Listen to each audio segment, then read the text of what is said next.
Pegue sua Bíblia. Vamos fazer a nossa profissão de fé. Essa é a minha Bíblia. Eu sou o que ela diz que eu sou. Eu tenho o que ela diz que eu tenho. E eu posso fazer aquilo que ela diz que eu posso fazer. Hoje eu serei tocado pela palavra de Deus.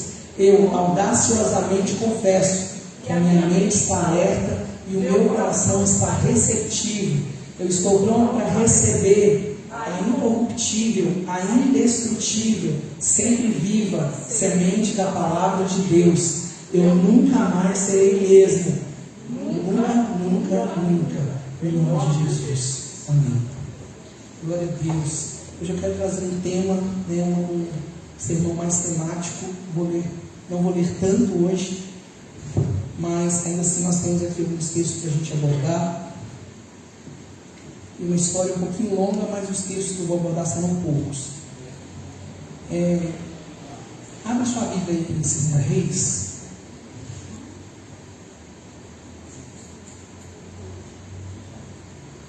Segunda Reis, verso 5.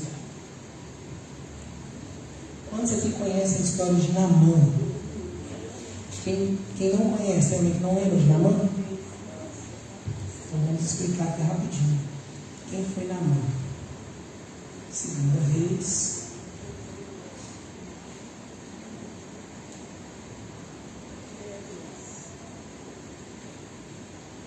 Capítulo 5.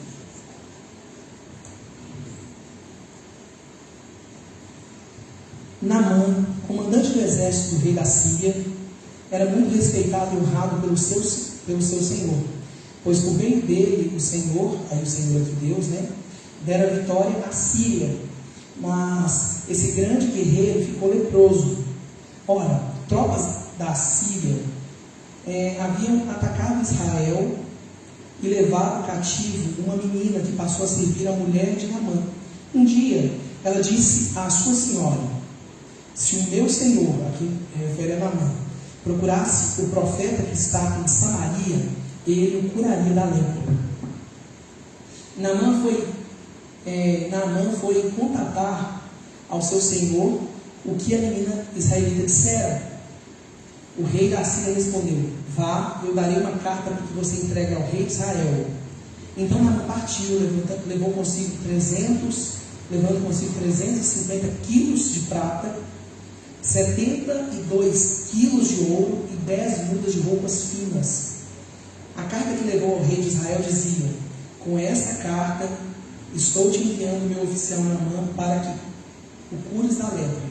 Então que não são exércitos amigos, mas com um presente de, um acordo, praticamente. Recebe aí meu oficial, eu te peço que leve ele aí para esse sacerdote oculto. Verso 7. Assim que o rei de Israel leu a carta, rasgou as vestes e disse: por acaso sou Deus capaz de conceder vida ou morte? Porque este homem me envia alguém para que eu cure de lepra? Vejam como ele procura um motivo para se desentender comigo. Quando Eliseu, o homem de Deus, soube que o rei de Israel havia rasgado as vestes, mandou-lhe essa mensagem: por que rasgaste as vestes? Envia o homem a mim, e ele saberá que há profeta em Israel. Isso que é autoridade, o senhor não dá conta, mas eu garanto. O Deus que eu sigo garante. E eu sei quem eu sou nele, Verso 9. Então Naamã foi com seus cavaleiros e carros e parou à porta da casa de Eliseu. Eliseu enviou um mensageiro para lhe dizer: vá e lave-se 7 vezes no rio Jordão. Sua pele será restaurada e você ficará purificado.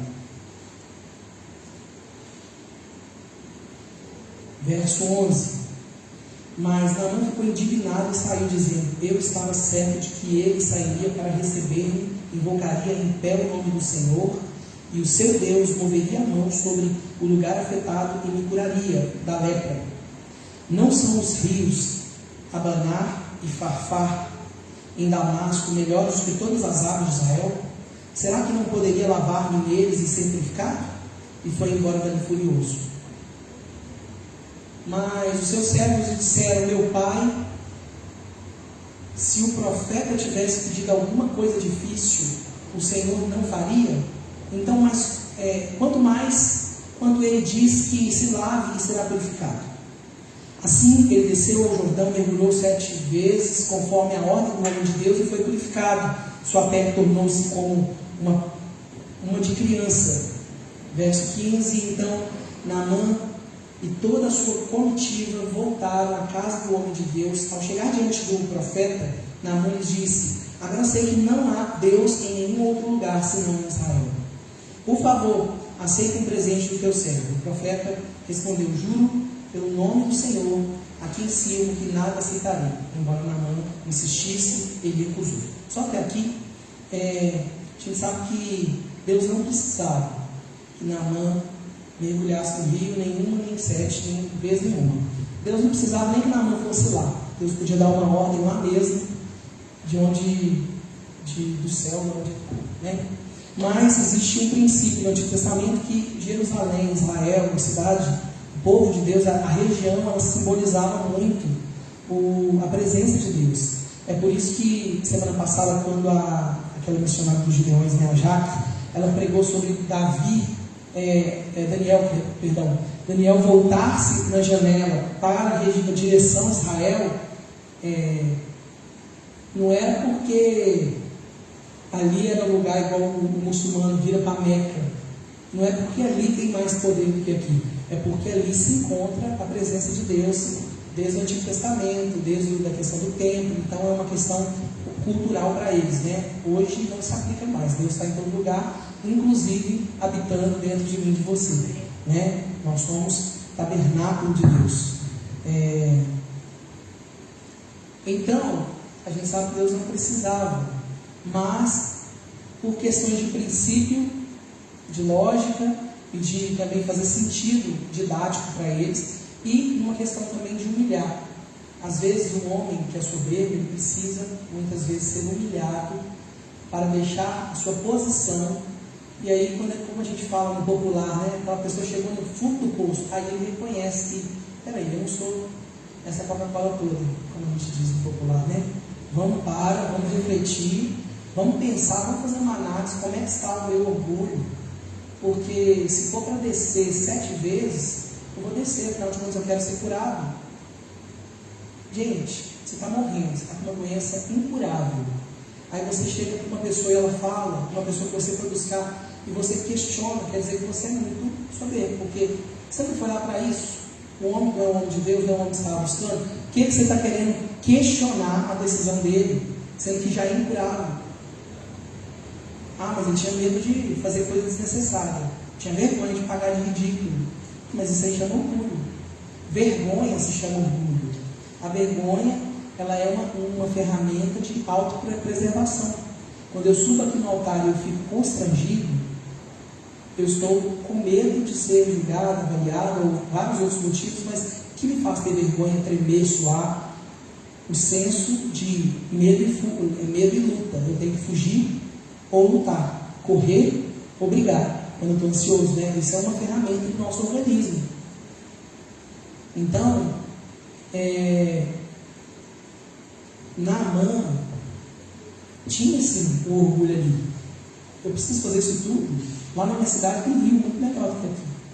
Eu podia mergulhar nos melhores rios de lá, ao invés de mergulhar nesse rio aqui. Mas era uma questão que Deus queria ensinar para ele, que há Deus em Israel, que o Deus verdadeiro é o Senhor dos exércitos, Jeová. Porém, claro que Naamã precisava passar por isso para entender. O assunto não é esse totalmente, o assunto é orgulho. Quero falar sobre o quebrantamento versus o orgulho. Naamã é só um personagem que a gente pode citar. A gente não tem aqui tanta referência acerca do tamanho do orgulho dele, se de fato ele era um cara com um orgulho moderado, médio ou um orgulho muito grande. Nós podemos conjecturar, mas eu detesto conjecturar coisas da Bíblia e detesto ouvir pregadores conjecturando, porque eu acho um perigo quando a gente tenta imaginar o que o outro está pensando. Mas existia sim um orgulho, porque só dele citar, lá na minha cidade tem rios muito melhores, e só dele não ser humilde, de procurar entender, Senhor, mas por que tem que ser mergulhado? Poderia questionar e perguntar, mas a forma com que ele fala dá a entender que de fato ele está dando uma carteirada. Então, provavelmente sim, o questionamento dele parte de um pressuposto de que ele é alguém superior, porque ele não precisava de estar naquela cidade e mergulhar naquele riozinho, sendo que ele tinha os rios bons lá. Que é incrível, né? Como que Deus pode fazer com que um coração que é quebrantado seja totalmente transformado, e a vida de alguém com um coração quebrantado seja transformado, desde que a pessoa deu esses cacos para ele. Por que cacos? Porque a palavra quebrantado é uma palavra que significa literalmente esmigalhado, quebrado, despedaçado. Quebrantado ou aquebrantado é quebrado. Davi cita, né, em um dos seus salmos, que o Senhor, melhor, nos seus salmos, né, ele cita isso na história, né, no livro de Samuel. Ele fala que não desprezará um coração quebrantado e contrito a Deus. Ou seja, ele conhecia Deus, ele sabia que Deus não despreza alguém que é contristado de coração e quebrantado. Quebrantado é o quê? Quebrado, né? Vamos repetir? Sei que ninguém gosta de repetir, mas é bom para decorar, né? Quebrantado é o quê? Quebrado. E contristado, quem sabe? Triste. Contristado, triste, choroso, deprimido. Nesse sentido assim, bem melancólico da palavra. E nesse sentido aqui é claro que não seria um deprimido de coração no sentido de doente, mas no sentido de alguém que está entristecido, de alguém que está, que reconhece que precisa desesperadamente, porque está triste de necessidade. Deus não vai desamparar esse tipo de pessoa. Amém? Então a gente tem aí Naamã, nosso personagem, e Deus revela que ele se importava com o coração desse homem que estava doente, mas também com o corpo todo. Deus queria curar sim a lepra dele, porque se Deus não quisesse, Deus não curava. O profeta ele tinha autoridade, mas ele tinha também, não era tudo que ele fazia que Deus respaldava. Se Deus não respaldasse, não acontecia, porque Deus que dava o poder, o profeta, não é? Mas aqui Deus queria curar sim Naamã, mas Deus queria curar primeiro o coração de Naamã, antes de curar o físico. Antes que a cura que ele precisava das suas chagas acontecesse de fato, fosse consumada, ele queria que Naamã fosse curado no seu orgulho, no seu coração. E é isso que o Senhor quer nos ensinar nessa noite, a termos um coração quebrantado. Qual que é a condição do seu coração hoje? Como que você se achega diante do Senhor? Como que você reage diante das circunstâncias da vida? A nossa vida em comunidade, ela revela muito se a gente de fato é humilde ou a gente é soberbo, se a gente é quebrantado ou se a gente é orgulhoso. Vamos perceber um pouquinho disso? Já de antemão eu te afirmo, todos nós somos orgulhosos em alguma medida. Existem pessoas que aprenderam com o Senhor Jesus, né, o fruto do Espírito, mas também uma prática devocional, a prática da humildade, de exercer a humildade como uma disciplina. Mas no coração, lá nas raízes do pecado, ali existe as ramificações do orgulho que aparecem com várias carinhas, sejam feias ou bonitas, e que muitas vezes nos fazem a gente sabotar. A gente pensa, não, eu não sou orgulhoso, eu tenho princípios. Tem gente que usa a moralidade e o princípio para esconder uma máscara de orgulho. Não, eu não aceito coisas das pessoas porque meus pais me ensinaram que isso é princípio. Não, é orgulho. Às vezes pode ser orgulho, né? Às vezes pode ser princípio, mas tem hora que é orgulho. Quando é orgulho? Quando eu preciso e eu não demonstro que eu estou quebrantado. Quando eu escondo de alguma forma o meu estado de quebrantamento. Principalmente com Deus. O difícil que a gente tem, a gente conviver com as pessoas, é que geralmente a gente começa a ver Deus como pessoa também, em alguns aspectos. É inevitável, a gente sabe que Ele é Deus Todo-Poderoso, totalmente outro, a gente respeita Ele, trata Ele diferente. Mas se a gente imaginar como Deus pensa, como Deus reage, a gente tende a associar Deus com o ser humano, e a própria Bíblia faz muita alegoria com Deus. Por exemplo, a sua destra, né, a sua mão direita. Quem diz que Deus necessariamente tem uma mão direita, né? Mas é uma alegoria, simboliza força. Então, nós pensamos sempre em Deus com aspectos e com coisas humanas. E, às vezes, quando a gente lida com as pessoas e cria máscaras sociais, a gente cria elas tão bem que a gente começa a acreditar nelas, depois a gente também começa a apresentar essas máscaras para Deus, pensando que Ele também acredita nelas. É porque a gente começa a acreditar e parece que para nós é tão difícil fazer reflexões mais profundas e quebrar aquela estrutura. Hoje a gente está mais aberto, a igreja reflete mais, faz essas reflexões mais a respeito das coisas humanas, naturais, do psique humano, dessas coisas, mas antigamente era mais difícil ainda. Tanto é que as pessoas geralmente, não é generalizando, mas geralmente pessoas mais velhas têm mais dificuldade de tirar as máscaras, porque as máscaras elas já foram tão estruturadas que quanto mais velho você fica, mais ela se torna parte de você. E depois você já nem lembra mais o que é e o que não é. Então é só o Espírito Santo que pode fazer uma análise segura. Quando eu falo para a gente se avaliar, se analisar, cabe aqui uma outra orientação. A gente se analisa até onde a gente tem maturidade e conhecimento. Mas quem pode fazer uma análise segura é a própria palavra de Deus, com o auxílio do Espírito Santo. Porque ele não vai entender nem para mais nem para menos. Às vezes você é uma pessoa muito passiva ou muito permissiva, e você vai agir com você mesmo com muita misericórdia exagerada até. Às vezes passar a mão na cabeça, vai mimar. E vai dizer, não, Deus me entende, está tudo bem, eu sou assim mesmo, eu sou humano. Vai até cantar, sou humano, não consigo ser perfeito. Como se fosse usar desculpa. Mas tem gente que vai ser carrasco de si próprio. Zero graça, zero misericórdia, justiça total. A pessoa enfia a faca, vem quase faz igual aquele filme japonês, pega a espada e se mata, de tanto que não aceita o erro. Então nem 8 nem 80, nós precisamos da ação do Espírito Santo, porque ele confronta, mas ele traz o bálsamo de cura e de graça. O Senhor nunca nos mostra algo sem que ele mesmo prepare a cura para aquilo. Ele vem, ele faz a ferida e ele mesmo a liga, ele mesmo a cura. Ele que nos leva para o deserto para nos humilhar, com o objetivo de nos restaurar. Então, nós precisamos da ação do Espírito Santo o tempo todo para fazer essa avaliação de uma forma madura e equilibrada, sem espiritualizar o que é natural e sem naturalizar o que é discernido espiritualmente. Amém? Então, a Bíblia diz em Provérbios 4, 23. Abre em Provérbios 4, 23.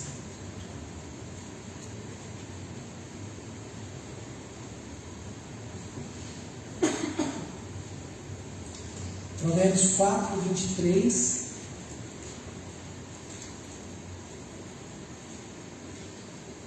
Sobre tudo que se deve guardar, guarda o teu coração, porque dele procedem as fontes da vida. Então nós precisamos guardar o nosso coração do orgulho, porque dele procedem as fontes. Que se você corrompe, contamina uma fonte, o que acontece com a água, gente? Você estraga a água inteira. Não tem como, fonte não é um poço que você pode pegar essa água e tirar, lavar. Está jogando o tempo todo. Então se você contamina ela, ela vai seguindo. Não é uma coisa que você pode escoar a água, uma vasilha, um tanque. Então nós precisamos guardar o coração, porque se a gente envenenar o coração, vai escorrer veneno para todos os outros órgãos, vai escorrer veneno para a nossa alma, vai escorrer veneno para a nossa crença, para as nossas falas, para as nossas atitudes, para os nossos padrões de comportamento, para tudo da nossa vida. A Bíblia diz também que Deus tem 2 endereços. Lá em Isaías 57 fala do endereço de Deus. Isaías 57, verso 15.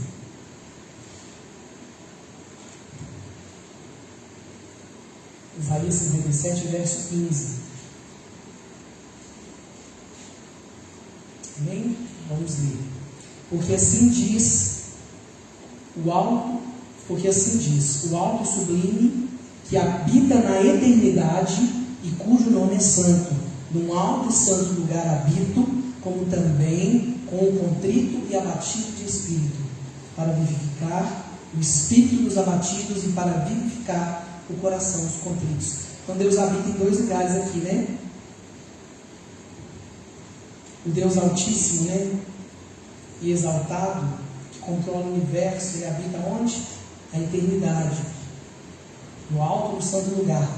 Ele habita nessa dimensão que a gente não consegue entender, que é a eternidade.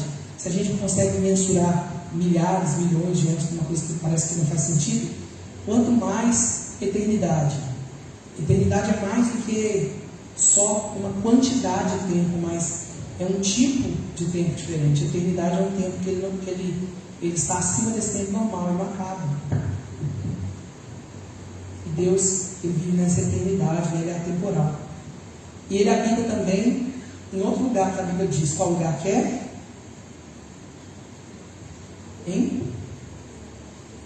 Conosco, né? Mas com alguns de nós. Com qual de nós que Ele habita? Com o contrito e humilde de coração. Então nós precisamos, de verdade, de alinhar o nosso coração e sermos humildes. É muito fácil parecer humilde. Quando eu falo de humildade, existe aí o exercício de humildade, que é quando eu escolho me submeter e considerar o outro superior a mim mesmo por disciplina. Mas isso de fato faz parte de quem eu sou. Mas eu sou mais do que só minhas atitudes. Eu não sou aquilo só que eu penso, eu não sou só o que eu faço, mas isso compõe quem eu sou, não é verdade? Então, nós precisamos equilibrar, porque muitas pessoas conseguem agir da forma certa, mas com a motivação interna errada. Então, tentação, desejo de errar não é pecado, porque isso faz parte da queda do homem, faz parte da natureza que a gente ainda vive até que Jesus volte e aniquile ela de uma vez por todas. Mas, se a gente faz uma coisa com aparência de humildade, mas com um coração orgulhoso, por exemplo, dar uma esmola, que a Bíblia fala, né? Que a mão esquerda não saiba o que a direita deu. Em que sentido? Que ninguém fique sabendo, que eu não fique levantando trombeta e falando, ó, eu doei aqui, ó, eu fiz isso aqui. Para não aparecer, querendo glória para si mesmo, Jesus mesmo falou, eis aí, você já recebeu sua recompensa. Em verdade, te digo que você recebeu sua recompensa já. Não vai ter recompensa comigo, você já recebeu aí mesmo, quando você recebeu sua glória humana. Então, nesse sentido, nós devemos guardar nosso coração, porque cada um de nós tem uma história. E aqui eu vou um pouquinho do humanismo, sair um pouquinho do contexto bíblico, mas sem pecar. Quando a gente vê, né, que hoje a gente tem muito mais acesso à psicologia, a essas questões de ciências humanas, a gente sabe sim que a nossa história influencia na nossa vida. E que a nossa história, ela nos dá padrões, e a gente aprende às vezes a ter um orgulho que é muitas vezes cultural da nossa casa, da nossa família, da nossa empresa, dos nossos amigos. E muitas vezes são da nossa própria índole, que já vem ali alguns padrões que já vem genéticos, outros que vem aí, é uma discussão infinita. Mas o fato é que tudo ao nosso redor, ao nosso meio, nos influencia. E nós precisamos, como eu falei numa pregação recente, acho que menos de um mês eu falei sobre isso, a gente precisa questionar os padrões que a gente aprendeu e ver se eles realmente são bíblicos. Então, eu não digo para a gente virar um louco lunático, mas respeitar a história, olhar para a minha história, olhar para a sua história e falar, olha, eu vivi isso aqui mesmo. Eu vivi isso aqui de verdade. O Serginho, né, que é professor de teologia, o Serginho, antes de converter, eu rio, porque não tem nada a ver com a cara dele hoje. Você vê o Serginho, ele é um menino assim, ele é um padrão do nerd, bonzinho, né? Você não olha para o Serginho, professor de teologia, um menino daqueles nerds mesmo, daqueles estudiosos. E aí você olha para o Serginho era promotor de eventos de baile funk. Não parece ter nada. Ele é extremamente radical. O Sérgio é aqueles crentes que briga se fizer isso aqui, assim, que desviar da lei, da regra. Ele é bem bravo com esse negócio. Não parece nunca. Você olha para o Felipe, né, professor universitário, ministério hoje, formado, casado. Felipe, a esposa dele, ele me contando a história dele, você não acredita, você fala, mentira. Eu quero ver vídeo, bota vídeo. De cabelo, sobrancelha taiada. Ele era um estereótipo daqueles meninos marginalzinhos mesmo. Cabelo loiro, que é mais loiro. Tampa de quê? Tampa de Todd? É o moreno com cabelo loiro. Esse mesmo, tampinha de Todd, é o famoso tampinha de Todd. E mais outras coisas que envolvem outras coisas que não dá para falar, mas o menino era da pá virada, resumindo. Ela conheceu ele como um menino detestável da escola. Nada a ver, gente, o menino era um nerd, assim, não tem nada a ver com o que ele era. Mas por que eu estou dizendo isso? Porque, não sei mais por que eu peguei o exemplo específico, vou voltar para o meu. Deus, cada um tem sua história, obrigado. Cada um tem sua história. Então a história da pessoa, ela vai influenciar no seu orgulho. Você que cresceu, vou pegar o seu exemplo que você já contou e eu contei aqui, você falou que pode contar. Um exemplo, existia ali, sim, um orgulho. Eu vou ser assim, eu bato mesmo, eu dou porrada em quem vier e fizer o que eu não aceito, não levo desafio para casa. É o orgulho de família, eu aprendi assim, né? Então eu vou me defender. Existia um orgulho do baile funk lá, não, eu ganho dinheiro, eu faço evento. Cada um tem a sua história. Existe um orgulho de família, aquilo que seu pai te ensinou a falar, olha, não dependa de ninguém, não aceite ajuda. Existe aquele orgulho também, né, que fala, olha, que a sua mãe às vezes, ou as mulheres ensinaram, né, para outras mulheres, não dependa de homem. Não cuide de sua casa, vai trabalhar porque é para você não ser, que é para o homem não te dominar. Existem vários orgulhos, independente da questão de trabalhar é certo ou não para a mulher, se ela deve trabalhar, se ela deve ficar em casa, o que ela quiser fazer, né, o problema dela. O problema é, a atitude não é o que ela vai fazer, é com qual motivação. Se essa motivação for orgulho, aí você pode pensar em diversos orgulhos que a gente tem para não aceitar uma ajuda, para não aceitar uma correção, para não aceitar disciplina. Disciplina então nem se fala. É mexer no vespeiro. Olha que você vai disciplinar um crente, é mexer no vespeiro. Hoje eu estava, enquanto eu estava preparando o estudo, estava pensando, refletindo sobre o que eu estava relendo. Aí eu estava tomando banho, estava lembrando de quantas vezes eu me estrambelhei, quantas vezes eu dei carada na parede, quantas vezes eu sofri assim, retaliação forte de pessoas, porque eu fui corrigir e era bom para a pessoa estava errada. E aí a pessoa interpreta errado, jura. Então hoje, até para a gente chamar a atenção do irmão para ele ser uma pessoa melhor, você tem que pensar 1000 vezes se compensa. E aí você tem que pensar, eu não posso deixar de chamar porque é pecado, mas eu também tenho que evitar chamar qualquer coisa que as pessoas se ofendem fácil e viram contra a gente. É muito complicado, porque o nosso orgulho, ele diz para nós que a gente tem que se proteger o tempo todo. Mas será que a gente precisa? Quem nos protege é o Senhor? Ser quebrado, ser contrito, né? Contristado, ser entristecido nas horas que precisa, é ruim? É ruim, gente? Ser frágil é ruim? Se quebrantar, se quebrar todo diante de Deus, diante de quem você pode e precisa, é ruim? Diante das pessoas que você confia, né? Ah, mas se me ferir, o problema é de quem me feriu. Eu vou me proteger para não ficar sendo ferida doidado, né? Não vou ficar abrindo meu coração para as paredes, mas para todo mundo da rua. Mas existem pessoas que a gente pode correr um risco. Só que a nossa geração, a nossa sociedade, ela ensinou para a gente que ser, ainda mais a gente que é homem, né? Ser quebrantado, ser contrito é fraqueza. Isso aí a gente leva para Deus. Lembra que eu falei que a gente leva para Deus, que a gente aprende a lidar com os seres humanos, a gente acaba transferindo para Deus essa forma de se relacionar, e muitas vezes a gente não se quebranta diante de Deus. E às vezes o Senhor, ou quase sempre, leva a gente para uns desertos para quebrantar a gente, para auxiliar nesse processo terapêutico, que é aprender a se quebrantar diante dele. Então, tinha uma frase que o pastor Kaiser, né, lá na rede de adolescentes, quando eu era adolescente, que ele falava assim, ele era um pastor extremamente bravo, a gente tremia de medo dele. Ele passava até acertar a cadeira assim. Era de adolescente, né? Ele era igual professor, assim, aquele bravo, igual diretor de escola. E o Kaiser falava assim, com os meninos adolescentes. Às vezes ele ensinava para os meninos, ele falava, chora! Pode chorar.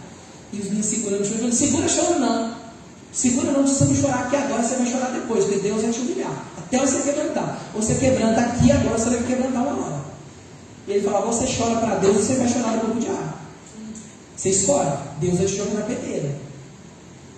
Aí você arrependia, confessava os pecados, os líderes de célula, os cuidadores, os discipuladores, e a gente aprendia, era bravo para Deus. Mas é isso que acontece, a gente evita quebrantar por orgulho, uma hora a gente vai ter que ser quebrantado à força, que não seja necessário a gente ir para o deserto para aprender, mas se for amém, é melhor ir que não ir, melhor aprender do que não aprender.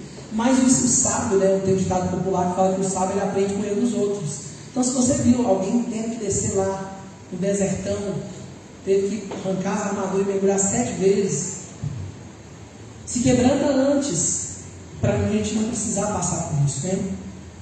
Até não perder nosso tempo também. A Bíblia fala que Deus se aproxima desse tipo de pessoa. O tipo de pessoa que Ele resgata, é o tipo de pessoa que Ele liberta, é o tipo de pessoa que Ele salva, que Ele ajuda, que Ele cura, é aquele que se quebranta. Deus faz da forma dele. Deus não faz da nossa forma. E o que nós muitas vezes sofremos e deixamos de receber as bênçãos do Senhor é porque a gente fala, eu tenho fé. Deus faz. Eu confio nele. Meu Deus move montanhas. E dá um discurso lindo de fé. E às vezes é verdade, tem fé. Mas faz, mas eu quero que faça do meu jeito. Se Deus mandar eu mergulhar 7 vezes, eu faço igual na mão. 7, precisa ser 7, Senhor. Não podia ser só uma. Para que 7?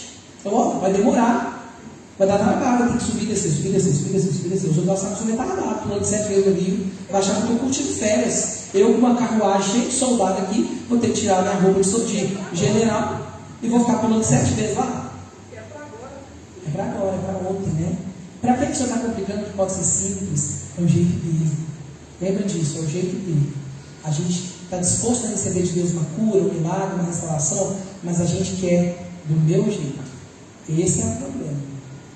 Porque às vezes o seu jeito não envolve um trabalhão que Deus quer te dar, ou não envolve se humilhar para economizar, para fazer igual, quem lembra do carteiro lá do Chaves, né? Estou evitando a fadiga.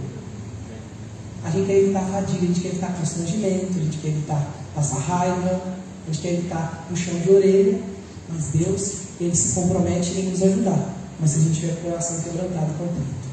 A Bíblia fala que o Senhor resiste o soberbo, mas dá graça, concede graça ao humilde. Então, às vezes, a gente pode estar buscando tanto a Deus há tantos anos e não tendo resposta, que a gente pode estar sendo soberbo, está sendo resistido. Já parou para pensar nisso? Que Deus pode estar te resistindo, me resistindo, porque a gente está buscando, mas o nosso coração ainda está muito soberbo. Pesado, né, gente? Contrição, vamos lá. O que significa contrição, né, mais bonito aqui? Ele é um vocabulário usado no Antigo Testamento para falar de quebrantamento. Essa palavra sugere algo que foi esmigalhado em pedaços, muito pequenininhos, até virar poeira. Assim como uma rocha é pulverizada. Esse que é o fato de estar em contrição. O que Deus deseja pulverizar, esmigalhar da nossa vida, gente? O orgulho, né? Não é o nosso espírito que deseja quebrar, não é a nossa personalidade, não é a nossa humanidade, não é as nossas falhas humanas, essas coisas que não são pecados, que são debilidades da natureza humana, não é isso. Deus não quer te desumanizar, gente, isso é um ponto que vocês precisam ficar atentos. Por quê? Porque às vezes a gente vai à igreja, quem já foi de igrejas mega tradicionais ou mega pentecostais, a gente vê essa característica, eu faço essa crítica assim com respeito, que eu sei que não são todas, mas é de fato que a maioria tem uma veia de desumanizar a pessoa, de querer colocar na pessoa um ser espiritual que não é uma pessoa humana. Nós somos espirituais, sim, nós temos uma natureza espiritual, nós fluímos nos dons espirituais, nós cremos no mover do Espírito, mas nós fazemos tudo isso dentro de uma limitação de um corpo humano, dentro de uma limitação de uma mente humana, e dentro da limitação da ação do Espírito sobre o nosso espírito. Existe um motivo porque Deus não revelou tudo para nós, que é o nosso psique, o nosso intelecto, a nossa natureza, o nosso cérebro, toda a nossa cognição, tudo que está ali dentro, não dá conta de entender. Então Deus, Ele fala com a gente por meio de muitas vezes de metáfora. Pai, filho, para a gente entender a relação dele com Jesus, para a gente entender a relação que Ele quer ter com a gente. Deus muitas vezes traz esse aspecto humano para Ele, para a gente entender o que Ele faz. Né? A terra é o estrado dos seus pés. Não quer dizer que Deus está humilhando, falando que a gente que Ele pisa na cabeça da gente, que Ele sai pisando na terra em cima de nós. Não é um gigante andando na terra, não é literal. Ele está querendo dizer que a grandeza dele é tanta que a terra é como se fosse o estrado dos pés deles. Os pés deles, porque Ele está tão acima de nós. Então, nós precisamos entender que temos uma história, que essa história mexe com a gente.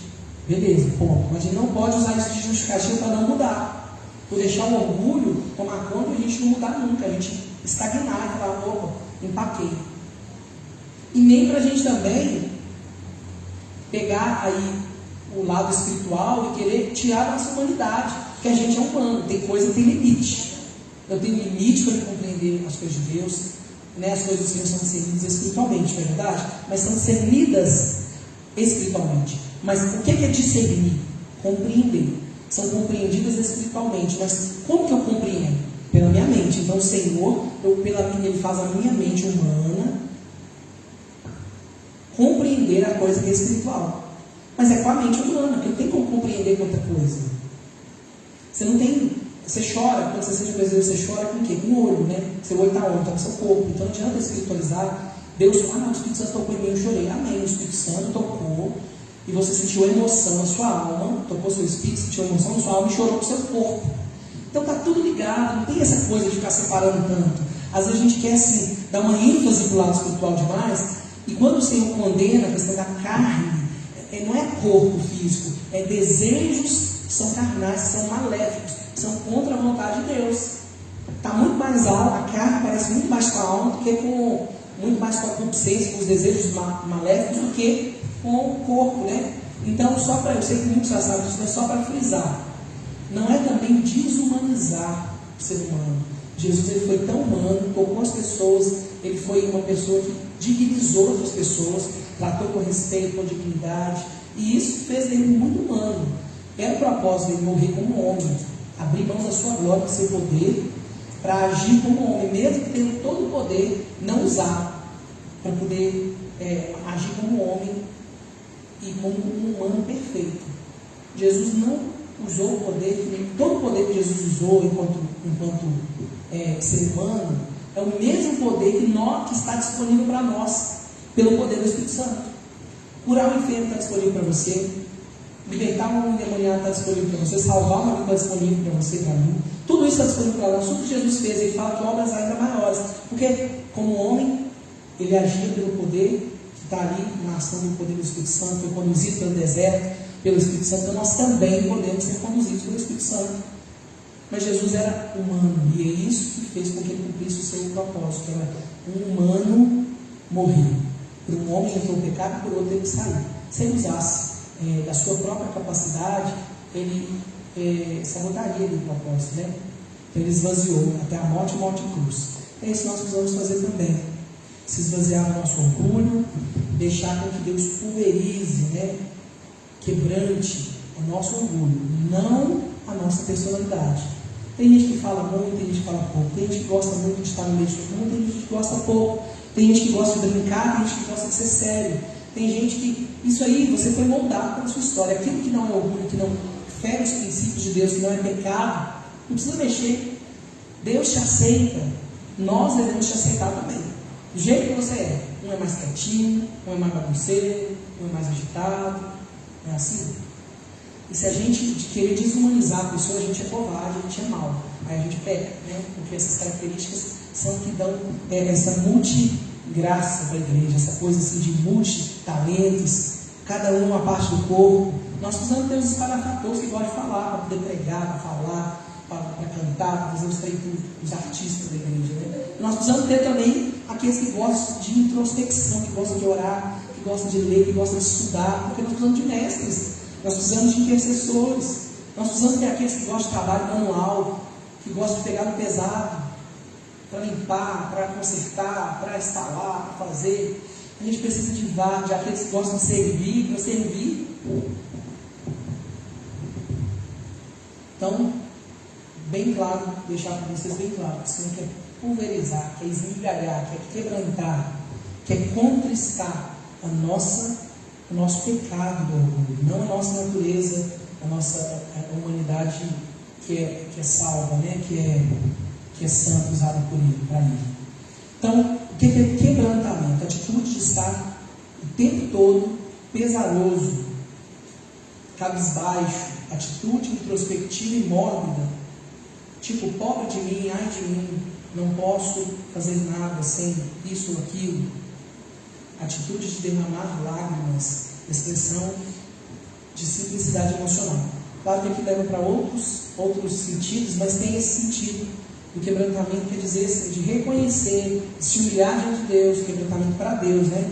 De chegar diante dele e falar: Senhor, ai de mim, eu sou um pecador mesmo, se não for o Senhor, eu sou um perigo.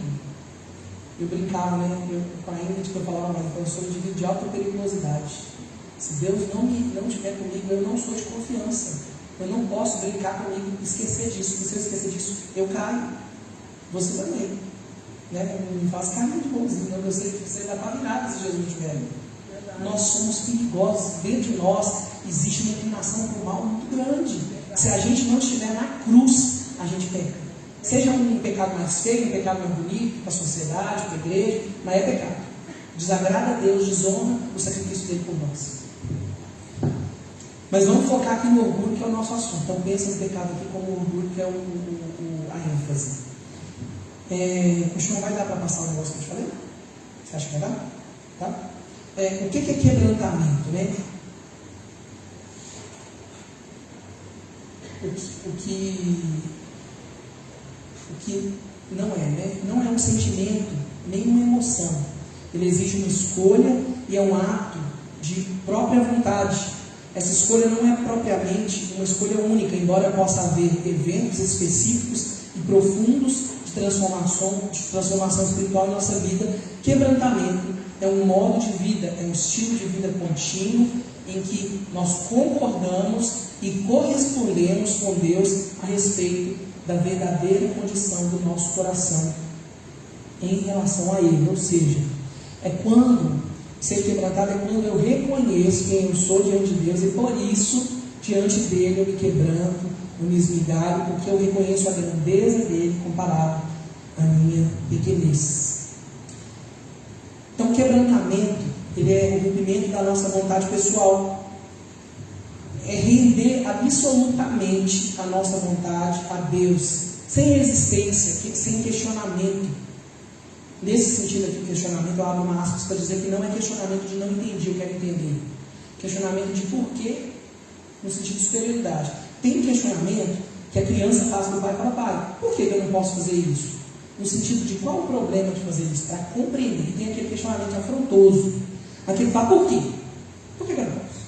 Esse aí é perigoso. Esse é um caminho que diante de Deus jamais nós podemos fazer.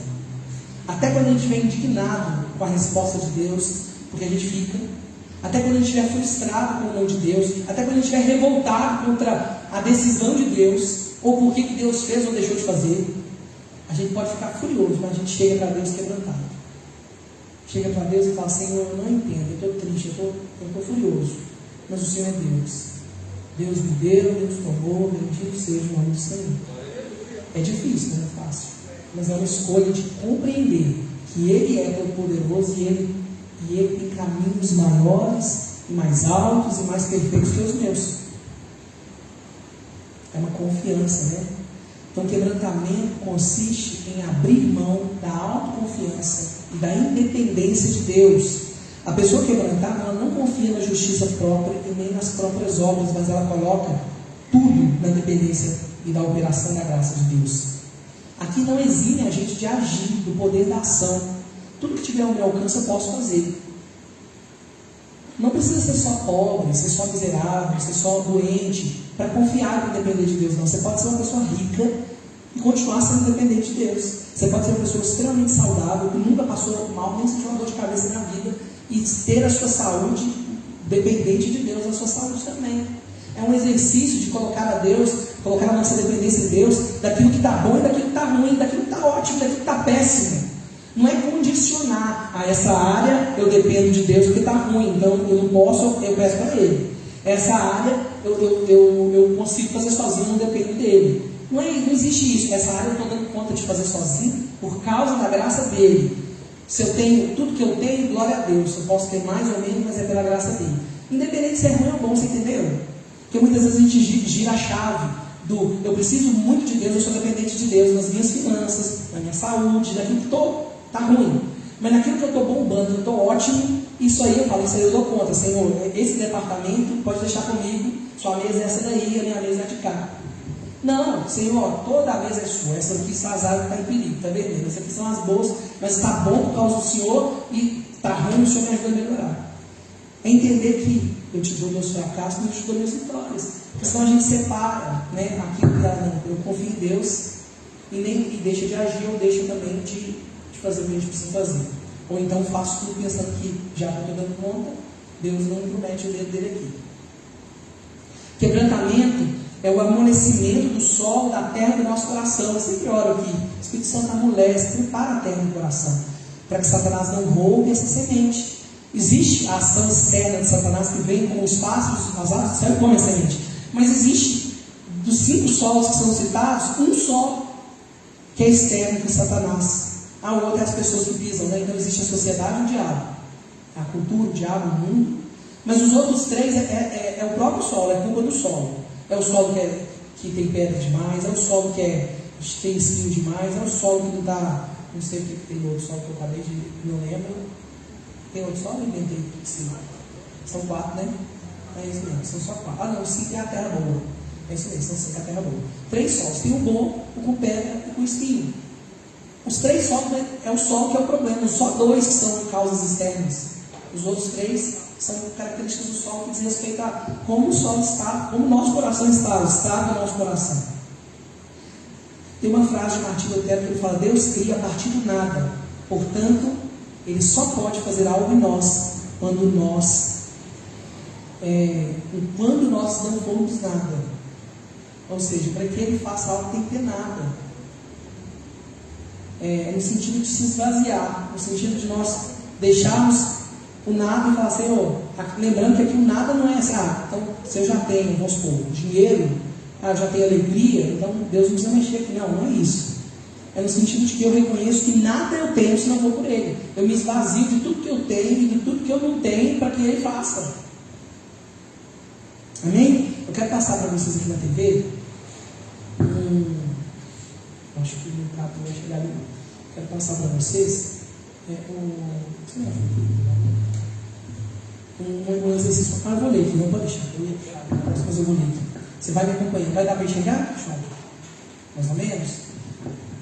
Quero que você me acompanhe nesse exercício. Eu vou te propor. Quem está em casa, dá para virar aí, para eles, pessoal? Você acha que dá? Não dá para ler. Não dá para ler, mas eu vou ler aqui também. Então pode deixar que eu leio aqui. Depois eu mando no WhatsApp para você fazer esse exercício em casa, para você fazer com a sua célula, para você fazer em casa é melhor. Esse exercício ele é grande, mas eu vou, se der tempo eu faço aqui, senão eu falo só um exemplo para você aqui. Ok? Vou tirar o som aqui.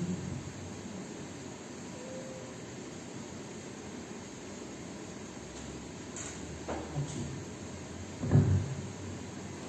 O exercício se propõe a uma reflexão de autoconhecimento, mas lembrando que o Espírito Santo tem que nos ajudar, né? Senão a gente pode sabotar o processo de ou exagerar, ou ser bonzinho, ou ser muito mal. Eu sou uma pessoa orgulhosa ou quebrantada? Faça essa autoavaliação e dê notas de 1 a 5. 1 é muito orgulhosa, 2 é orgulhosa, 3 é pouco orgulhosa, 4 é quebrantada e 5 é muito quebrantada. Você vai fazer todos os exercícios, vou mandar no grupo lá para você fazer todo, dê nota, sabe? Faça sozinho, sem ninguém perto. Ou se você tiver dificuldade, faça com alguém que te conhece, por exemplo, marido e mulher, que aí, às vezes você dá uma nota boa, vai mentira, você é super orgulhoso nisso aí. Opa, cuidado, não, isso aí tem essa e essa situação que aconteceu. Aí você vê, como que a gente avalia? O último ano inteiro, a gente avalia o nosso comportamento desse último ano, para ficar mais próximo aí da realidade, né? E a gente olha, não as exceções, mas a frequência. Então ele fala aí, primeiro, atitudes em relação aos outros. Aí depois que você der todas as notas, você circula lá a nota e você faz a soma. Aí você vai perceber se teve mais 5, quantos 5, você coloca lá 5, 5, 3, 2, 10, 3, e vai ver quanto que deu ali para você fazer essa análise. Uma forma lúdica da gente refletir, né? Número 1, em relação aos outros, tá? A pessoa orgulhosa, ela mira nas falhas das outras pessoas e pode rapidamente apontá-las. A pessoa quebrantada é mais consciente, escuta as palavras, é mais consciente. Ela é consciente da falha dos outros também e da dela, mas ela é mais da dela, né? Mais das suas próprias falhas e necessidades espirituais, por isso não gasta tanta energia mirando nos outros. É aquela pessoa que não é burra, ela repara. Ela viu que a irmã está com a roupa curta, ele viu que o irmão ali está meio de cara virado com a esposa, deu um torra nela, ele viu que o irmão chegou meio cabisbaixo, ele viu, só que ao invés dele, o coração dele não gasta tanta energia, não é uma inclinação natural. Ele não fica no coração dele julgando. Naturalmente, ele prefere olhar para ele mesmo e falar, mas eu também não tenho muita falta. Ele faz isso natural. Se o seu natural é esse, que assim que você vê, pum, a flecha vai na sua mão já na hora de você jogar, mesmo que você não fale, você tem que avaliar aí. Porque se às vezes a gente resiste no fazer, glória a Deus, é o fazer que conta depois de tudo, mas o pensar, ele tem um perigo, ele não é pecado que a gente resistiu, se a gente não der corda para ele, mas às vezes ele vira pecado só para mim, eu não faço outro pecado, mas eu peco. E também, desejo de pecar não é pecado, mas desejo de pecar é um sinal. Se eu tenho desejo de falar mal várias vezes, eu sempre tenho que lutar contra o desejo de falar mal, quer dizer que dentro de mim tem uma coisa mal resolvida, porque eu tenho a vontade, eu resisto dela, mas eu tenho muita vontade de falar mal. Então, quer dizer que eu tenho um alerta para me cuidar de mim. Eu preciso ver por que eu tenho tanta vontade de falar mal dos outros. É um problema, eu não estou em pecado porque eu não estou falando, mas é um alerta de que eu tenho um lugar que posso virar o pecado, porque desejo, ele vai virando concupiscência, depois ele vira, a gente dá luz ao pecado, não é assim? Então vamos lá, segundo. Em relação aos outros ainda, uma pessoa orgulhosa, ela é especialmente inclinada a criticar quem está em posição de autoridade, seu pastor, seu chefe, seu cônjuge, seus pais. Ele fala com os outros sobre as falhas que vê. Uma pessoa quebrantada reverencia, encoraja, impulsiona aquele que Deus colocou em posição de autoridade. Ele fala com Deus em intercessão em vez de fofocar sobre as falhas que vê. A pessoa orgulhosa tem espírito independente, autossuficiente, fechado. A pessoa quebrantada tem um espírito dependente e conhece que a necessidade que tem por Deus e dos outros. Atitude sobre direitos. 4. A pessoa orgulhosa, ela precisa provar que está certa, precisa ter a última palavra. A pessoa quebrantada, ela está disposta a abdicar do seu direito e de estar certa. A pessoa orgulhosa exige seus direitos e tem um espírito autoritário. A pessoa quebrantada entrega seus direitos e tem um espírito manso. É aquele que fala, eu não aguento desaforo. É aquele que fala, não vou processar dele. Não. A gente pediu sua capa, dá também a túnica, não é assim? Bateu no rosto, dá o outro. A pessoa orgulhosa, ela é autoprotetora de seu tempo, seus direitos e sua reputação. A pessoa quebrantada, ela é abnegada, ela é autossacrificial. Atitude sobre o serviço e sobre o ministério, né? Por que aqui ministério? Porque o ministério também é um trabalho, né? O ministério não é diversão, não é hobby. Trabalho voluntário chama trabalho, né? Então aqui serve para quem trabalha fora ou só na igreja. A pessoa orgulhosa deseja ser conhecida como um sucesso individual. A pessoa quebrantada é motivada a fazer com que as pessoas ao seu redor também sejam um sucesso. Querer sucesso não é errado. Querer não partilhar dele que é errado, né?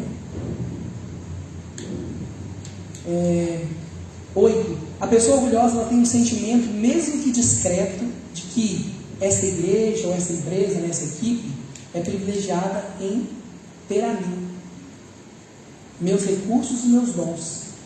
A pessoa quebrantada, ela tem um coração que diz, eu não mereço fazer parte da obra do Senhor, ou, né, no caso da empresa, eu não mereço estar nesse lugar. Graça, eu estou aqui por graça, porque Deus me plantou. Ele sabe que não tem nada a oferecer a Deus, exceto a vida de Jesus fluindo em sua própria vida. Toda bondade e todo bom perfeito, de acordo com Tiago 17, vem do alto, descendo do Pai das luzes, em quem não há mudança de sombra nem de variação. 9. Agora que já fala as atitudes sobre o reconhecimento. Essa pessoa orgulhosa, ela tem um forte ímpeto de ser conhecida e apreciada por seus esforços. A pessoa quebrantada, ela é sensível à sua individualidade, entusiasmada pelo simples fato de Deus usar e a reconhecer. Uma pessoa orgulhosa fica ferida quando alguém é promovido e ele é negligenciado. A pessoa quebrantada fica feliz que o outro seja promovido e que se alegra por isso, sabendo que Deus tem um lugar para cada um. Atitude sobre você mesmo. Uma pessoa orgulhosa, se sente confiante e focada no quanto ela sabe. Uma pessoa quebrantada é humilde e consciente de quanto ela tem a aprender. A pessoa orgulhosa se preocupa em aparecer respeitosamente, é impelida em proteger sua imagem e reputação. A pessoa quebrantada se preocupa em ser verdadeira, ela não se importa tanto com o que as outras pessoas pensam, mas o quanto Deus sabe da verdade do seu coração. Por isso, está disposta a morrer para si própria e para a sua reputação.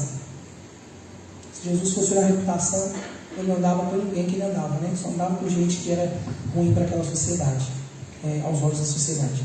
A pessoa orgulhosa, aqui já está falando em relação aos seus relacionamentos.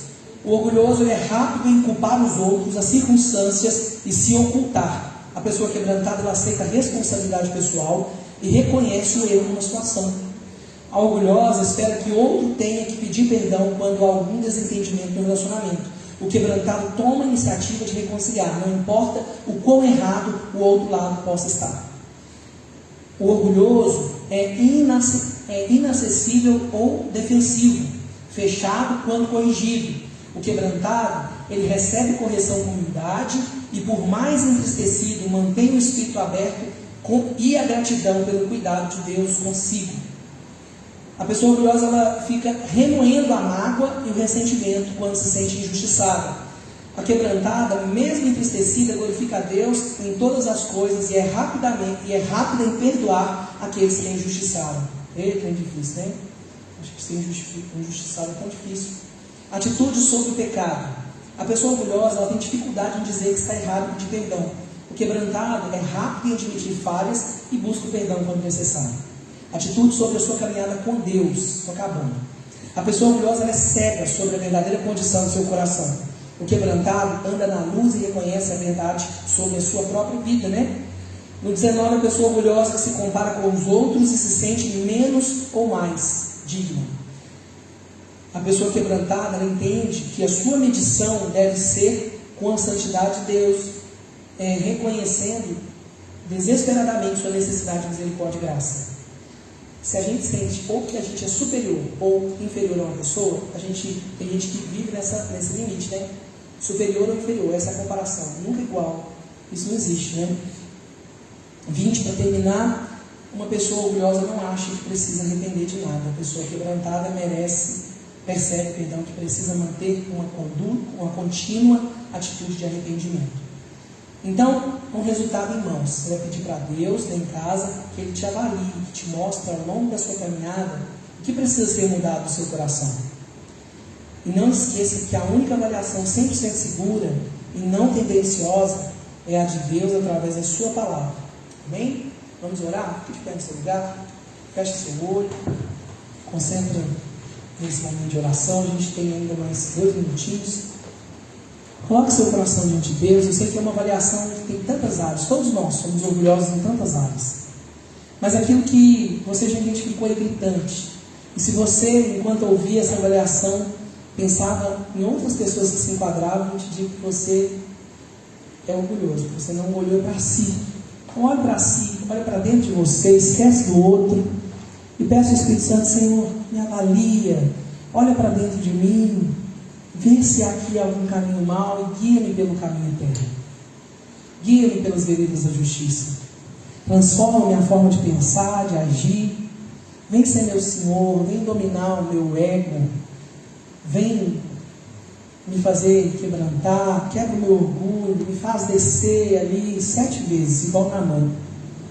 Tirar minha armadura, minha aparência externa, mostrar minhas feridas, assumir minha doença, me humilhar, fazer da sua forma, do seu jeito. Eu sei, Pai, que para a nossa natureza humana, algumas coisas parecem ridículas. Para nós, alguns tipos de humilhação parecem violação dos nossos direitos. Nós somos uma sociedade, uma cultura que cada vez mais tem focado no nosso eu, nos direitos nos nossos próprios direitos, no nosso próprio bem-estar, no nosso próprio eu. Nós nos tornamos egocêntricos, egoístas todos os dias, cada vez mais. As mídias, todas as coisas que estão ao nosso redor nos bombardeiam com a informação de que nós precisamos ser superiores, que nós precisamos estar além. Mas tudo que nós queremos é estar aos seus pés, Pai. Não há lugar melhor para se estar do que debaixo dos seus pés. Não há lugar melhor para estar do que ajoelhado diante do Senhor, reconhecendo quem o Senhor é, reconhecendo quem o outro é, vendo as pessoas não como rivais, vendo as pessoas como irmãos, vendo as pessoas como humanas, vendo as pessoas como falhas, mas também dependentes do Senhor como eu sou, vendo que o Senhor corrige a mim e ao outro, porque Ele é igual a mim, meu irmão, vendo que o Senhor tem graça para mim e para ele, vendo que o Senhor tem justiça para mim e para ele, vendo que o Senhor tem correção para mim e para ele. Tu és Pai, Tu és Pai. Nos ensina a entender, a enxergar, a olhar para o outro e a olhar para nós mesmos com um olhar de humildade, com um olhar quebrantado. Quebranta o nosso coração. Quebranta o nosso coração, Senhor. Nós desejamos ser parecidos com o Senhor. Nós desejamos, Senhor, estar com o Senhor. Nós desejamos, Senhor, estar debaixo, sob os seus pés ali, derramados sobre eles. Como aquela mulher que quebrou o seu vaso de alabastro, que lançou o perfume valioso, que entregou o que tinha de precioso. Nós queremos entregar o nosso orgulho, entregar nossa autoproteção, nossa autopreservação, entregar aquilo que pode nos deixar desconfortável, aquilo que pode nos humilhar, entregar para o Senhor as nossas barreiras, as nossas proteções, os muros que nós criamos para que a nossa imagem não seja quebrada, para que as pessoas não se frustrem com a nossa imagem, não se decepcionem com a nossa humanidade. Nos ajuda, Senhor, a ter o equilíbrio de entender, não escandalizar o outro, mas também de não viver cativo a uma aparência, uma imagem que as pessoas esperam. Nós queremos viver para o Senhor, fazer aquilo que o Senhor nos mandou fazer, não aquilo que a cultura mandou fazer, não aquilo que a cultura evangélica brasileira espera de nós, mas aquilo que a Tua palavra espera de nós. Que nós andemos como o Senhor andou, que nós toquemos as pessoas como o Senhor tocou, que nós sejamos humanos como o Senhor foi humano, que nós possamos, ó Deus, abrir mão de tudo que temos, porque de fato nada nós temos se não for pelo Senhor. Nunca nos deixe, Pai, esquecer quem nós somos. Não tenho palavras para agradecer Sua bondade, dia após dia me cercas com fidelidade. Nunca me deixes esquecer que tudo que tenho, tudo que sou e o que vier a ser vem de Ti, Senhor. Que esse seja o clamor do nosso coração, Pai. Saber que tudo vem de Ti, que quando nós pensarmos que estamos abrindo mão de algo, nós lembremos que nada é nosso. Tudo vem do Senhor. Nós possamos nos esvaziar, Pai, para viver de verdade aquilo que o Senhor tem para nós. Que nós não deixemos de experimentar a mudança, o milagre, a cura, a libertação, as experiências com o Senhor por causa das nossas manias, expectativas, por causa da nossa forma de querer fazer as coisas do nosso jeito. Nos muda, Pai, nos ajuda, nos ajuda. Nós pedimos o Senhor e Te agradecemos em nome de Jesus. Amém. Quero orar por você mais uma vez. Feche seus olhos. Eu não sei se você chegou aqui hoje nesse vídeo ou aqui na igreja com o coração endurecido, um coração orgulhoso, um coração que não reconhece e tem dificuldade de submeter ao senhorio de Jesus Cristo, dificuldade de aceitar que Ele é o seu Deus, aceitar que Ele pode governar a sua história, que Ele pode controlar a sua vida. Uma das coisas que nos faz tão endurecidos para receber Jesus no nosso coração, às vezes, é que nós não queremos nos submeter. Muitas vezes nós queremos o Senhor como Senhor, ou melhor, como Salvador. Porque é cômodo, porque é bom alguém que nos salva, alguém que nos livra do inferno, da condenação. Mas Ele nos propõe a ser Senhor e Salvador da nossa vida. Se você tem no seu coração essa vontade de voltar para os caminhos do Senhor, ou você que tem vontade de caminhar com Ele, ou você ainda que, estando na igreja, estando na presença, caminhando com Ele, percebe que precisa alinhar, acertar, corrigir esses pontos. Coloque a mão sobre o seu coração e peça a Ele comigo: Pai, nós clamamos o Senhor. Vem ser Senhor, Salvador das nossas vidas. Jesus entra no nosso coração, faz morada, toma o seu lugar de trono, governa. Seja o nosso Emmanuel, seja o Deus conosco. Espírito Santo, vem me conduzir, ser o meu guia, me conduzir nos caminhos e na vida que o Senhor quer que eu viva. Eu me entrego para o Senhor mais uma vez, e eu te recebo não só como um Salvador, mas como Senhor da minha vida. Tudo que eu tenho é seu. Eu reconheço que sem ti eu nada posso fazer. Faz morada no meu coração. Muda as minhas atitudes, muda os meus gostos, os meus desejos. Eu entrego tudo isso ao Senhor, para que o Senhor me molde segundo o seu desejo, para fazer as coisas do seu jeito. Em nome de Jesus. Amém. Glória a Deus. Você que quiser ajuda para caminhar, tanto você que está em casa como você que está aqui, entre em contato com a gente pelas redes sociais ou aqui na igreja. Procura um de nós, que a gente está aqui para te servir, para te ajudar nessa caminhada. Amém? Glória a Deus. Vamos para casa, né? Colocar em prática tudo aquilo que a gente aprendeu e exercitar a nossa humildade para a glória do Senhor Jesus. Vai viver uma semana linda e santa, obedecendo tudo que o Senhor te falou. Amém? Deus te abençoe.